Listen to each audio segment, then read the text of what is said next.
ಮಲಪ್ರಭಾ ಅಚ್ಚುಕಟ್ಟು ಪ್ರದೇಶ ಮೂಲತಃ ಒಣ ಬೇಸಾಯದ ಪ್ರದೇಶ. ಅನ್ನಕ್ಕಾಗಿ ಬೇರೆ ಪ್ರದೇಶಗಳಿಗೆ ಗುಳಿ ಹೋಗ್ತಿದ್ರು. 70-80% ಜನ ರೈತರು. ಮಲಪ್ರಭಾ ನೀರು ಬಂದ್ರೆ ನಾವು ಬಂಗಾರ ಬೆಳಿಬೋದು.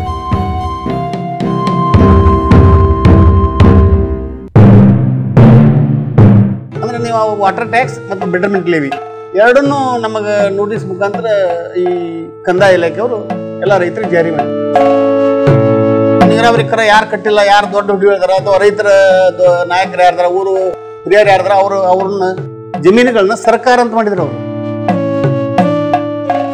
ಮಲಪ್ರಭಾ ನೀರಾವರಿ ಬಂದ್ಮ್ಯಾಗ ನಾವು ಬಂಗಾರ ಬೆಳಿತೀವಿ, ನಾವು ಶ್ರೀಮಂತ ರೈತರಕ್ಕೀವಿ ಅನ್ನುವಂಥ ಕನಸು ಕಂಡಿದ್ವಲ್ಲ, ಅದು ಸಾಲಗಾರ ಆದೀವಿ.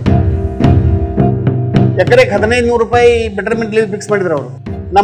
ಅವಾಗ ನಮ್ಮ ಜಮೀನಿನ ಕಿಮ್ಮತ್ತನ 2000, ಎಕರೆಗೆ 2000ರಿಂದ 3000 ರೂಪಾಯಿ ಇದೆ. ನಾವು 33 ಗೃಹದವರು ನಾವು ಪ್ರತಿದಿನ ಸತ್ಯಾಗ್ರಹ ಮಾಡಿದ್ವಿ. ಸರ್ಕಾರ 3 ತಿಂಗಳ ರೈತರು ಇಲ್ಲಿ ಬಾಳೆ ಪ್ರಕಾರ ಉಪವಾಸ ಕೂತು ಸ್ಪಂದನ ಮಾಡಲಿಲ್ಲ ಅಂತಂದ್ರೆ ಸ್ವಾಭಾವಿಕ. ಕೆಲವು ಮಂದಿ ರೈತರ ಮ್ಯಾಗ ಕಾಲಿಟ್ಟು ಒಳಗೆ ಹೋದ.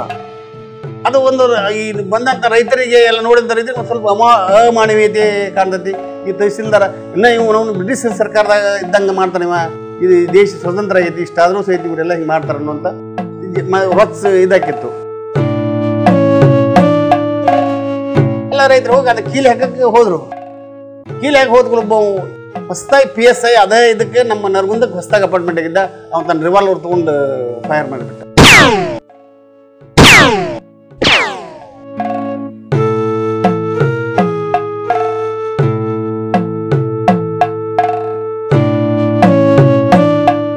ರೊಚ್ಚಿಗೆದ್ದಂಥ ಜನಸಮೂಹ ಅನಿವಾರ್ಯವಾಗಿ ರೈತರು ರೊಚ್ಚಿಗೆದ್ದು ಒಳಗೆ ಹೊಕ್ಕರು, ಕಾಗದಪತ್ರ ಸರ್ಕಾರನ ಬಡದ್ರು. ಪೊಲೀಸ್ ದಬ್ಬಾಳಿಕೆ ಭಾಳಷ್ಟು ಜನ ಅರೆಸ್ಟ್ ಮಾಡಿ, 100,000 ಜನ ಅರೆಸ್ಟ್ ಮಾಡಿ. ಇವತ್ತು ಕಬ್ಬು ಬೆಳೆಗಾರರ ಸಮಸ್ಯೆ ಬೇರೆ, ಹತ್ತಿ ಬೆಳೆಗಾರರ ಸಮಸ್ಯೆ ಬೇರೆ, ತಂಬಾಕು ಬೆಳೆಗಾರರ ಸಮಸ್ಯೆ ಬೇರೆ. ಎಲ್ಲ ರೈತರ ಸಮಸ್ಯೆಗಳು ಒಂದೇ ಆಗಿಲ್ಲ. ನಂತರ ಉದ್ಯಮದಾರಿಗೆ ಕೋಟಿಗಟ್ಟಲೆ ಸಾಲ ಕೊಡ್ತಾರೆ, ರೈತರಿಗೆ 1 ಎಕರೆ ಇಂತಷ್ಟ. ಸಿಪಾಯಿಗಳಿಗೆ ಮೋಸವಾದ್ರೆ ಆಯ್ತಲ್ಲ ಸಿಪಾಯಿದಂಗೆ, ರೈತನಿಗೆ ಮೋಸವಾದ್ರೆ ಆಯ್ತಲ್ಲದ ನರಗುಂದದ ಬಂಡಾಯ.